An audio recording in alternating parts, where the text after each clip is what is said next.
All right, Sky. So what we're gonna do here is Sky, the lovely Sky, is gonna show us how processes for finishing a crown. This is very basic, finishing a crown using the Mio glaze. So tell us what you do first. We already got it out of the sintering oven. What's the first thing you do? I'm just gonna sandblast it. You're gonna sandblast it? Okay, so let's sandblast. Now, sandblasting, what does it do? Removes any of the debris? From, from after the sintering. Or... Okay.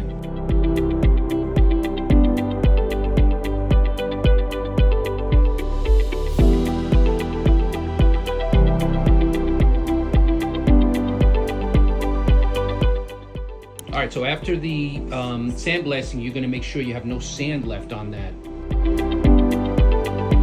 Or crowns, I should say. If you glaze that with any sand, then it's gonna get all in the oven. Got it. Now, we are using Mio.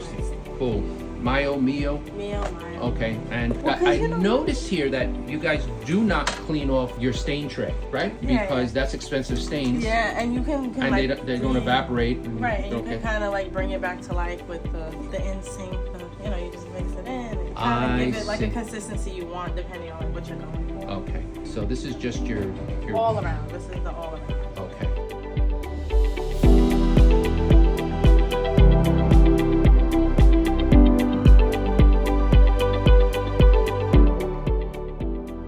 All right, so tell me, what are you taking out now? What are you using? So this is the glaze that we use, the in-sync glaze piece. So I'm just gonna take it out with the metal side, but I'm not gonna mix with the metal side. Okay. I'm only gonna take it out. I'm just gonna scoop out.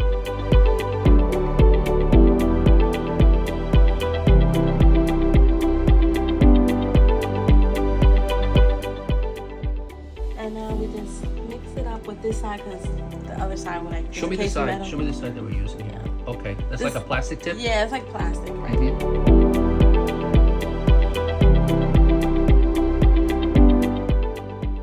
Now this is where you're gonna use this liquid. So you're just diluting it a bit. Yes. Makes it until you kind of want you kind of want it to like snap back at you, like when you put, Oh, like I see what you're saying. snap. Like it pulls a little bit. Exactly. Like how people do the cheese one. Some people like theirs thicker than thinner. I feel like again depends on what you're doing.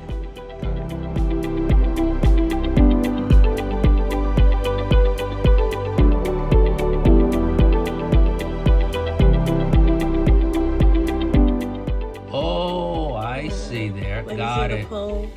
Like you kind of want, So it looks like it's like melted Carvel ice cream. Yeah. Well, and if you want thinner, like you can just. I feel like the thicker, if it's too thin, then it kind of just, when you put it on, it just goes everywhere. It doesn't stay where you put it. Understood. Right. So that you need a little thick consistency. You want a little thick consistency, right? Okay. All right, I'm gonna get my brush.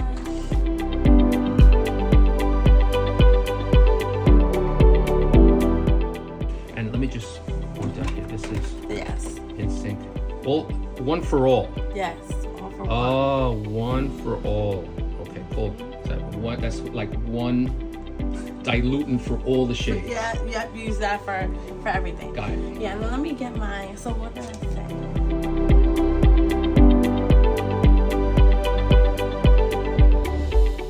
So we'll just warm it up a little bit. Got it. So that's like an A2 shade. Yeah. And of course we milled our crown in A2. I'm assuming. Yeah. Or sometimes, if you didn't have A2, you use A1, because you could always stain darker, but you can't stain lighter. Stay lighter, yeah. So I'm just like, see how this is dry? I'm gonna just bring it back to my. Okay.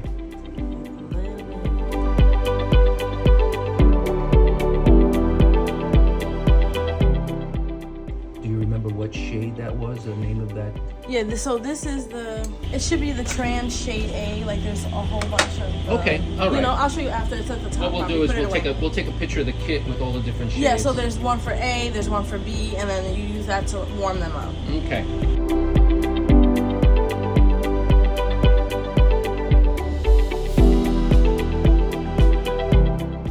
And I like to hold the shade so I know like where I'm going, what I'm aiming for.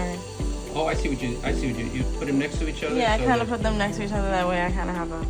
I always put just a little all around, all over first, light layer, nothing crazy. You call it all around, but it's all it's one for all. One for all, yeah. Yeah. Yeah, see, that's what you rock my elbow. Because it's a better name for it because you can use it for different things. Well, I just think of the Three Musketeers. Yeah. Oh, you're right. All for one, and one for all. And I'm gonna stain and glaze it in 2 steps. So we'll just do the stain for the step, then we'll fire it.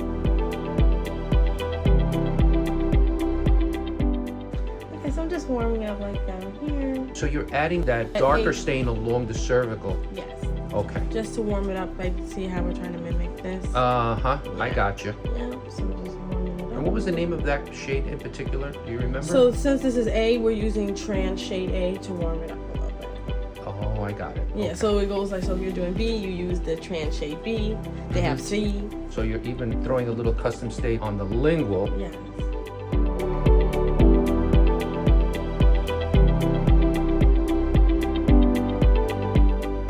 So, just a little background. You, Sky, went to the dental technician program at City Tech. Yes. All right. And then you've begun working at Meadowbrook here just about 2 months ago? Yeah. And you've only been working in the lab about a month. Yeah. And you've learned all this stuff. Yeah, because before here, I was not doing any glazing, anything. I feel like with this, it kind of really is just practice and repetition, and you kind of like train your eye to like see like. So eventually, like you'll say, oh, I need to do A1. You won't even need the A1. Yeah, You'll just know, like, You'll okay, know. this looks like A1. So since I didn't put so much stain, I feel like I can stain it and glaze it in one step because we're at A1 and I really didn't do much. So I'm just gonna go ahead. Oh, nice. I see. Beautiful. Great. So with the glaze, I learned my lesson that when you think you're putting enough, you're not. It should be a thick layer. Oh, I see what you're saying, because then you'll have some dry spots. Yeah, and then that looks like. Yeah, you kind of want to look at it from different angles too to make sure before you go in the oven you don't have that many. You don't have any dry spots. You just want to apply a thick layer. Everywhere I avoid a thick layer on the contacts because I don't want to overglaze them and then become like a tap. I got you. But everywhere else. And I see that you're holding your crown by the heights of contour on the contacts there. Yeah. So whereas exactly where you don't want to layer a lot of glaze on there anyway. Like, and also sometimes, like, if you're gonna put it like on the side and you're worried, you can mix the glaze with the all around, just not kind of thin it out. That way, you won't have that chance of putting too much glaze. Because you want to try to not fire the crown too many times. So it's good if you can stain and glaze it in one step, because then you don't have to fire it twice. Gotcha. Yeah, because the more you fire it, the weaker it gets. Yeah. Right? So you want to try to do this in one shot. You know, I found it I could just go over it. And now we'll get our peg supports. All right. So tell the audience what you're doing now here. So now I'm gonna put it on our firing tray with our peg supports. Our perfectly Yes. good firing tray. By the way, they do break. They break all the time. And it's not an indication that we're running a shoddy operation here. This is good work. You normally see this in a lab. Yeah. You know. Nothing crazy. Nothing crazy. So you're putting. Yeah, I'm just putting a little.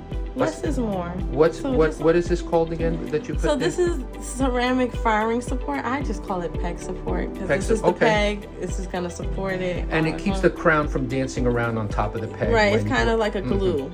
Exactly. And when it comes out the oven, this will dry and it'll flake right off. Cool. Yeah. And then I just hold this.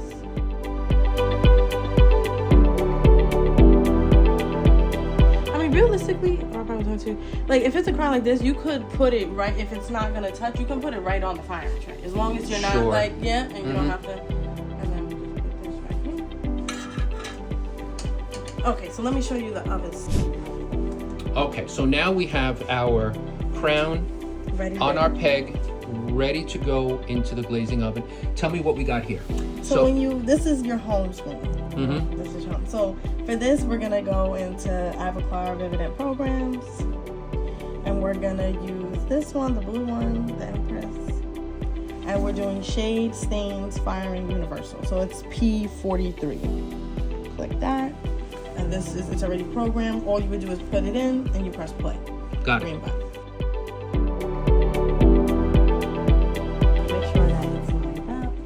Yes, we want to make sure that we're not overhanging Overhanging. that gray area, because this thing will come down, and I think it happened to us the other day. I mean, probably how that thing broke in the first place. No. All right, but and that's how we did. We just want to make sure it doesn't extend beyond the borders. Yeah. Now we're going to press green for play. And it's going to come down slowly. And it shows you about how long it'll be in there. So it's Okay. like a rough estimate. So about 12 and a half minutes is going to take for us to glaze this oven. Glaze this crown, I should say. All righty. Perfect. All right, so we got the mill going on in the background, and our oven, our crown that we just put in the glazing oven is ready, is done. So, Sky, tell us what you do now. So I'm just going to grab it out with this because it's very hard. And place it on the side. And just check, see if I have any dry spots. I don't see any. So we're good. We're good. All right. Yeah. And then now, let me ask you a question. Once you determine that this is sufficiently glazed, okay, what is your next step? You kind of put it in a bag. Is there any check, quality control, or anything? Check, make sure that this is exactly who I think it is. Before I send it out. Make sure from the file that I nested it that it's the same crown. If I have a model, I'll definitely use my model. Check my contact. Yeah, I noticed that on some of our busy weeks, like when we're doing, sometimes we're doing 30, 40 crowns in a week. It could get hectic, and especially once it goes into sintering, it's hard to tell who's who. Mowers look alike. Yeah, so that's why. Be careful. That's why I like to print models in those busy weeks, so that we can, and the models that we print, we put patient name on it, okay, or a case number, and that way we can identify way easier. Understood. All right, great job.